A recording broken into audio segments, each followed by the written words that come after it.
It has been some time since we've seen a win in the win column here in the Gamecocks dynasty, as they have fallen 2 times in a row now. Last episode against the Kentucky Wildcats, they tried to fight their way back, but it was just too little too late. And as you can see, that has pushed them now to 3rd in the eastern side of the SEC, down below Georgia and below Florida, a team that we still have to play at a later time. Today, however, we shift our focus to the Arkansas Razorbacks, who currently find themselves 18th ranked in the country. The Gamecocks have fallen as far as number 22 now coming into this week, and Luke Doty is getting his 2nd start of the season. Last week, the offense was slow to get started again. We've had that issue pretty much every game this season, but I do like what Luke Doty has brought to the offense. Head coach Beatz has been able to put him in run packages, read options, triple options, a lot more so than Spencer Rattler would be able to do. So with his legs, he can just kind of move the offense. But today, Ty Kroger is going to get us underway here in Williams-Brice Stadium, as the Razorbacks lost the coin toss, but they will get the ball first, as they're going to get the return out by E.J. Green. He has got 25 yards, and we get introduced to starting running back Raheem Sanders. No more KJ Jefferson, though, for the Razorbacks. Instead, they have Malik Hornsby, a scrambler who's also able to sling it a little bit as he finds his first target, Hudson Henry, for 13 yards. And that's the first play of the game for the Razorbacks. Now he's going to go to Raheem Sanders up the left side, who breaks a tackle out to the 40. Finally tripped up, and he falls down right around the 31-yard line, marking a 32-yard run for the Razorbacks. Quickly down the field here on this first drive. Now Hornsby on 1st and 10 wants to keep it himself. He's got a lot of space, and Spalding and Dial finally catch up to him and bring him down.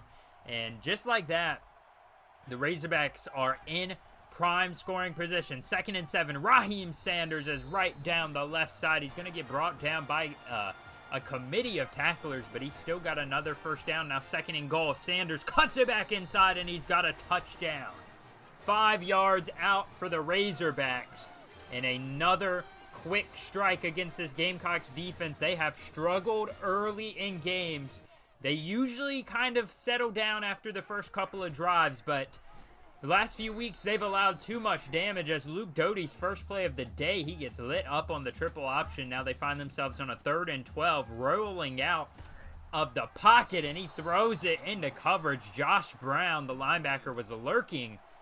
Wasn't able to get the interception, but he did force the incompletion. Now the Razorbacks on a 3rd and 3, as Hazelwood's going to come in motion. Hornsby wants to throw instead, and he tries to just get back to the line of scrimmage, but I believe Alex Huntley will get there, and the Gamecocks offense is down, but they're on a 3rd and 8 again. This time, though, Sampson's got the catch, the sure-handed receiver. I am excited to see what he can do across the next few seasons here at South Carolina. Now Marshawn Lloyd on 1st and 10 is going to scramble or run it right up the right side. And a scramble of 13 off the quick shiftiness of Marshawn Lloyd. Now 1st and 10. Doty rolling out. Got a little bit of pressure on him. Plants his feet and fires downfield to Bell, who breaks a tackle at the 20. Good blocking out to the 10. Down to the 5, and it's a touchdown for the Gamecocks. 56 yards for Jaheim Bell. Beautiful blocking on the outside by, I believe, Juice Wells. Could have easily been Corey Rucker. But a great pickup block on the outside. Let's see who it is. It is Juice Wells. And that one springs the man, Jaheim Bell, wide open into the end zone. Very good catch and run there by the tight end. He has been our focal point this season. The game's all tied up at 7. And this time Hornsby, he's got a 3-yard respectable run there. And the Arkansas Razorbacks will get a 3rd and medium here on 3rd and 6. Hornsby takes the snap, wants to throw to the outside. Got his man Mbaki, but he is going to drop it. Not great coverage by Cam Smith, but nonetheless, the Razorbacks are going to lose the possession. Now 3rd and 6. Doty rolls out of the pocket, and he just kind of slings this one in Jaheim Bell's territory. Teams kind of exchanging blows here, as neither team can get something going permanently. Now 1st and 10 to start the 2nd quarter. Raheem Sanders nowhere to go. He's going to lose 5, as Mo Kaba is the first man there. Marcellus Dial cleans up the mess. Now 3rd and 7. It looks like a screenplay. Kaba is right there again, and he's brought down Dominique Johnson in the backfield. A loss of 3 on the screen, as Malik Hornsby made the right read on the screenplay, but terrible blocking, and Mohamed Kaba makes a beautiful play.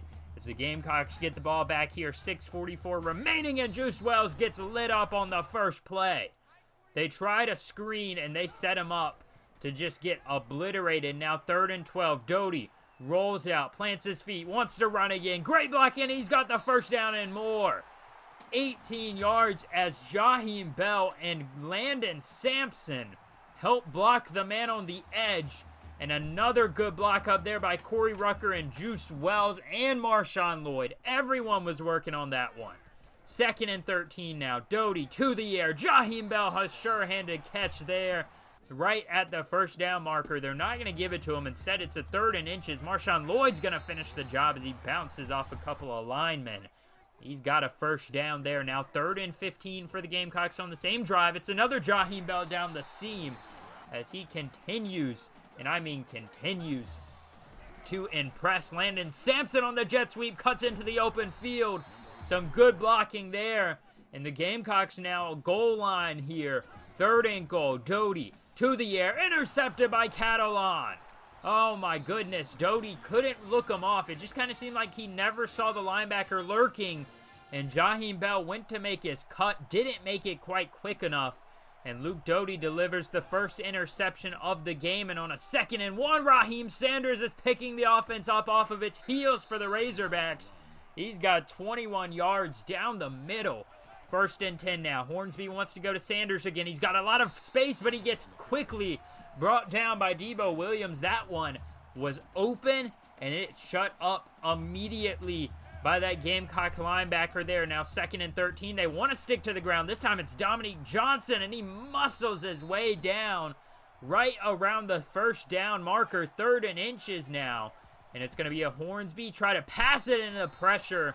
Immediately he throws that one away. He has only mustered up 14 total passing yards today as the Razorbacks have heavily relied on the run game now on 1st and 10. Doty deep down the field, and he's got Juice Wells across the 50, down to the 40 and the 30, and breaking a tackle.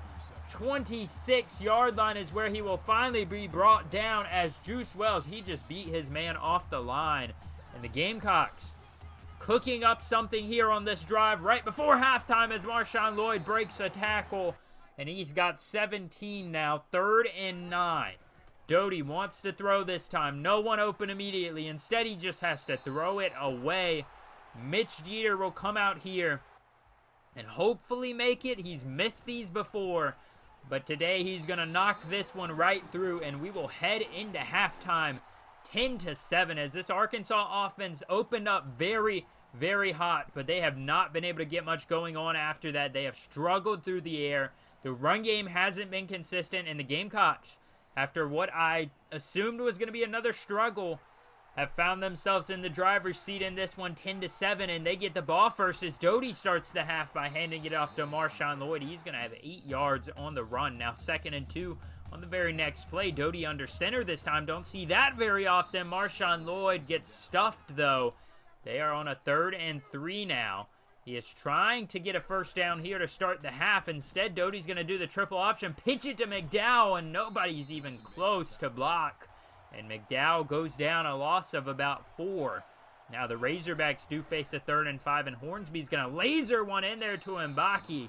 Sam Mbaki has got the first down and a little bit more. He's got 6 yards on that one. Now 1st and 10. Hornsby calls a man in motion. He's going to give it to Raheem Sanders, who's got some space up the right side, and he lowers the shoulder. 2nd and 1 now after that 9-yard run. Wouldn't be surprised if they stuck to the ground here. Hornsby does decide to throw it, though, and he's going to fire to Washington in coverage. Ty Washington, a dangerous pass by Hornsby, but it paid off as they get another first down now.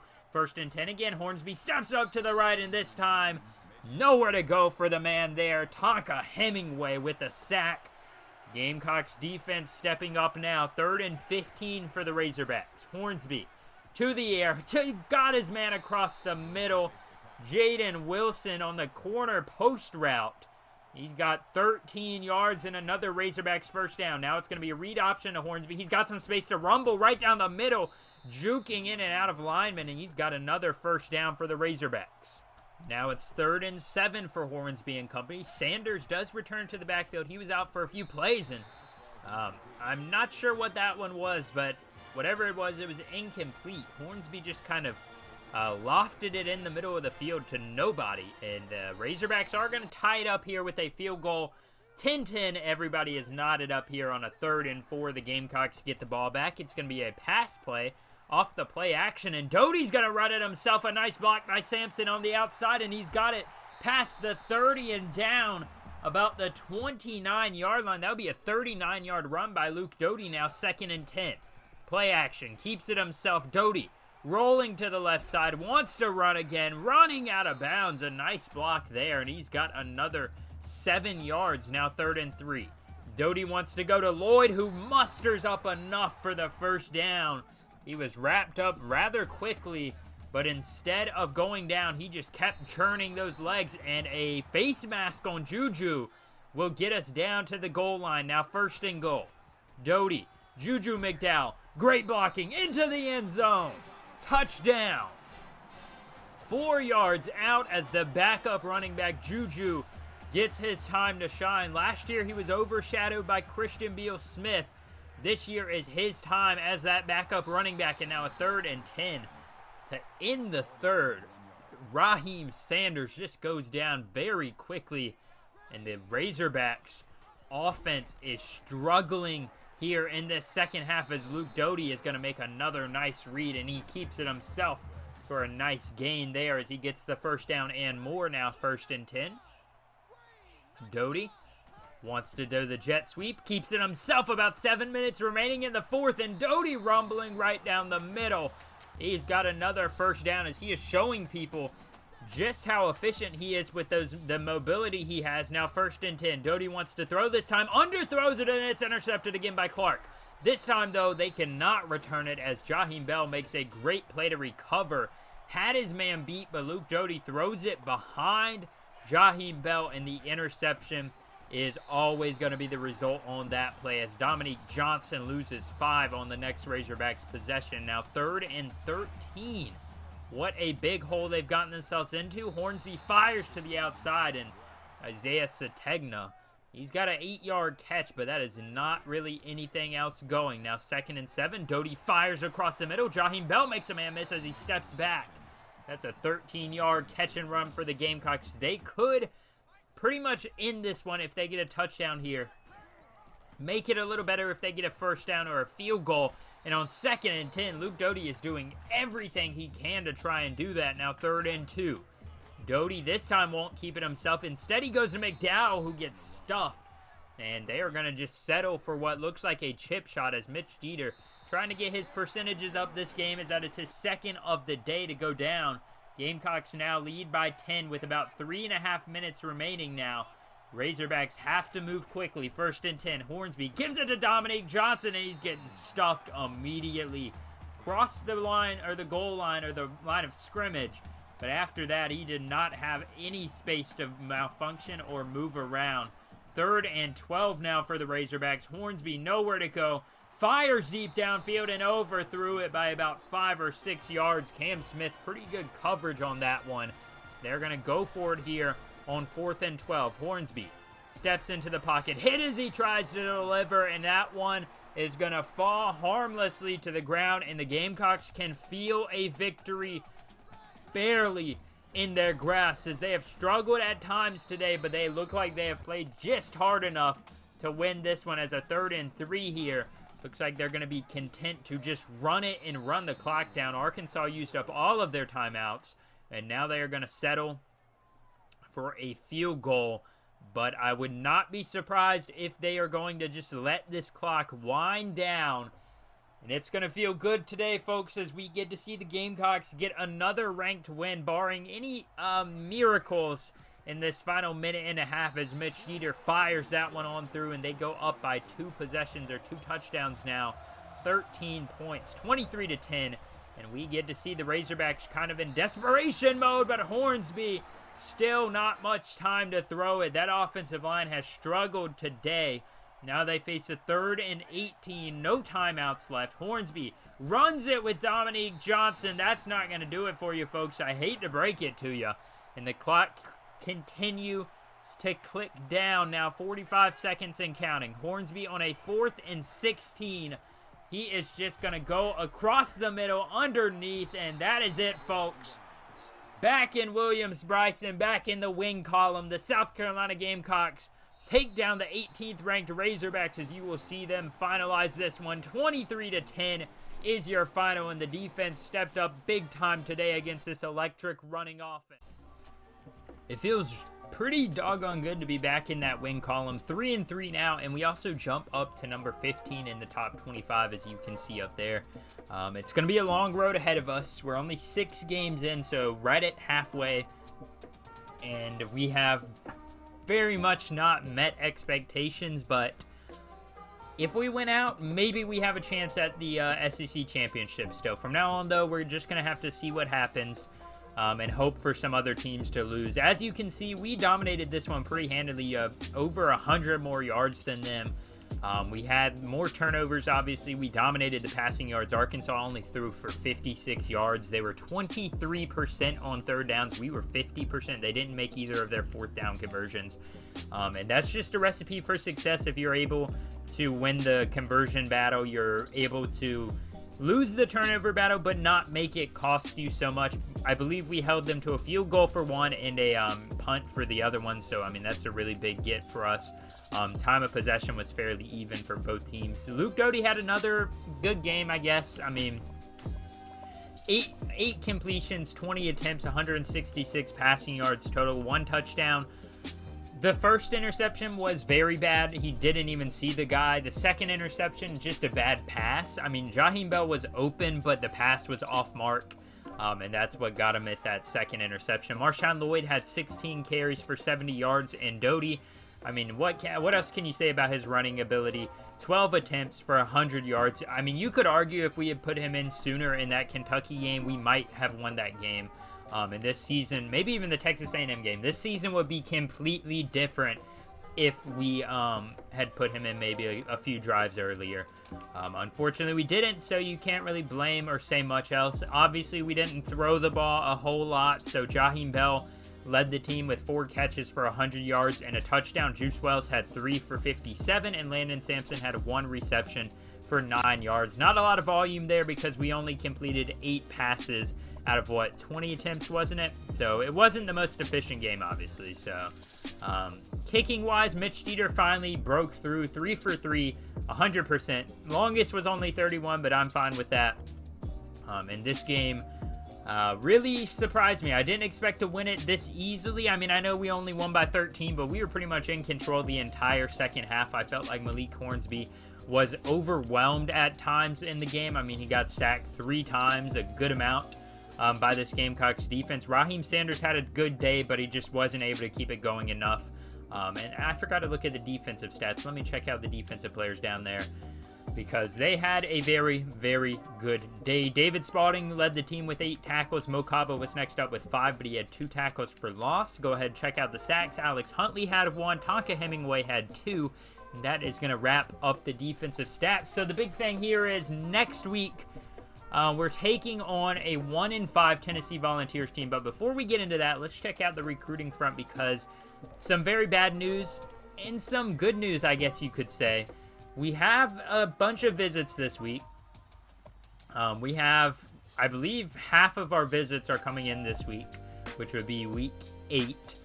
We've got a bunch of guys coming in this week. Hopefully some of them we can jump up and get them to go ahead and commit, because that is going to be a very, very big deal if we can get them to. I'm going to actually go over and offer a lot of these guys scholarships, because I really would like them to go ahead and commit if we get this visit done with.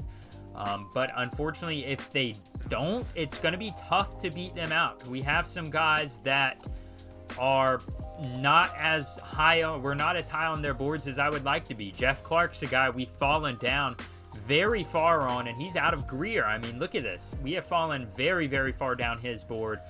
Stephen Lewis would be a good guy to get. I went ahead and offered him. Unfortunately, we just don't have the ability to really get this guy to look at us. Kyle Webb out of Maryland. I'm hoping we can get the lock breaker thing, but we're not even with 2,000 right now, so it's not really going to do much good for us. as far as, trying to get him to come back in and allow us to recruit him. Josh Brown, we're very far down on. We have him coming in for a visit. Not that it really is going to matter all that much. Jimmy Rawls is another guy I would like to bring in, but it's not looking the greatest for the recruiting front again this year. It's been very tough. I'm not even going to lie. Getting guys to have interest, getting guys to commit, or getting guys to want to visit. It's been really tough. I can't even lie. So we're just going to have to play that by the ear. We've got 500, or we should have 500 more points. No, of course we do not. I don't think I have the 3rd level yet of this skill tree.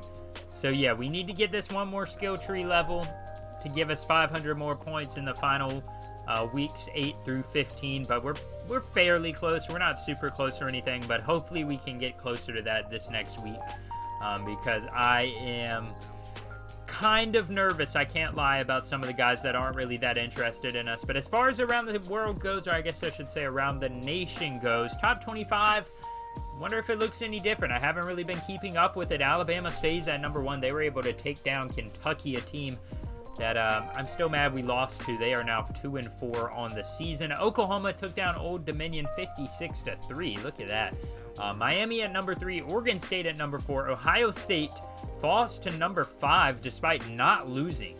They were number 1 at one point. They have now fallen to number 5, even though they haven't lost a single game. Washington at 6. Then you got East Carolina, Georgia, and Florida, and North Carolina rounding out the top 10. Next up, we've got Utah, Michigan State, Texas A&M, Texas, us at number 15 there. Baylor, Houston, Syracuse, Michigan, Mississippi State, Kansas, USC, Kansas State, Notre Dame, and TCU, all rounding out the top 25. As you can see, TCU, Kansas State, and Mississippi State are all teams that were new to the top 25, at least for the last week. As far as scores and schedules go from last episode, or from last week, I guess at this point, we're going to check it out and see what all the top 25 did. And you can see there were some interesting games. Notre Dame at Temple, they were able to beat them, but just barely by 6. Missouri gets absolutely curb stomped by Georgia. Utah in a tight one. They are going to take down the Trojans as they always do. Kansas State 31-28 against Houston.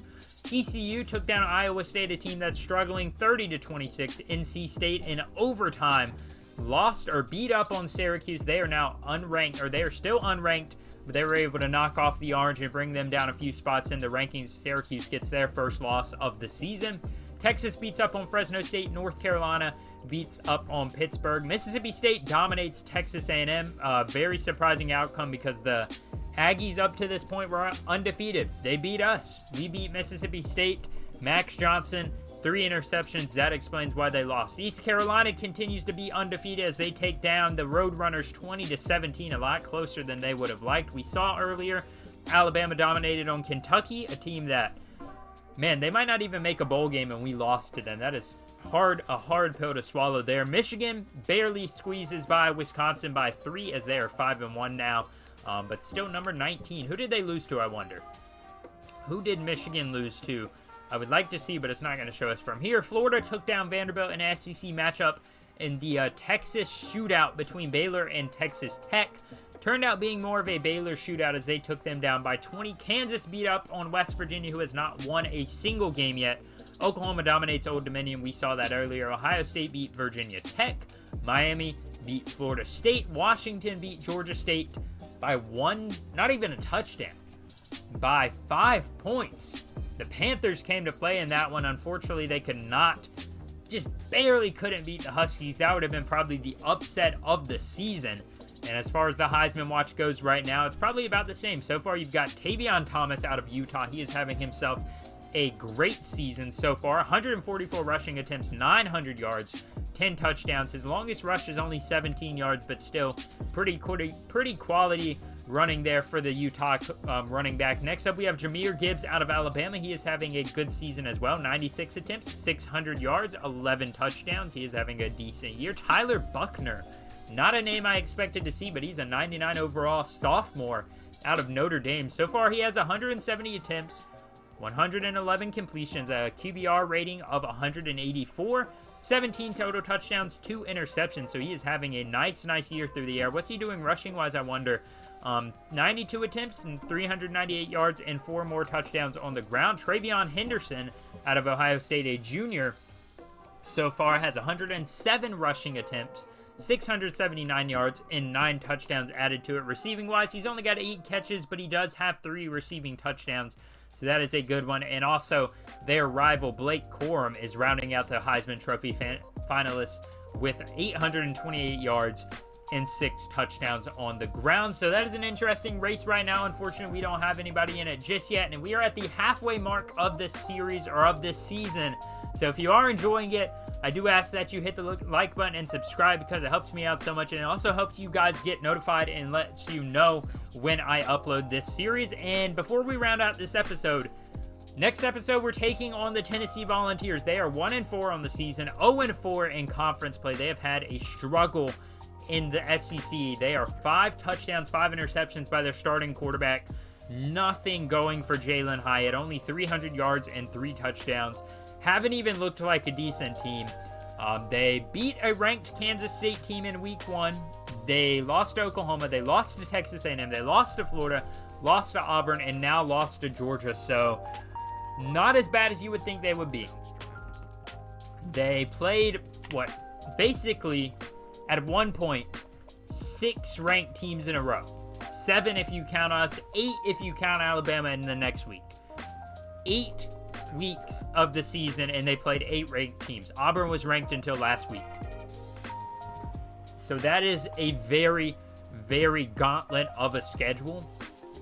And honestly, I'm not surprised that they are 1-5. Without Hendon Hooker, without anybody else, really leading the team, they have struggled. But next week, they look at this as an opportunity to get back on track, and we cannot allow them to.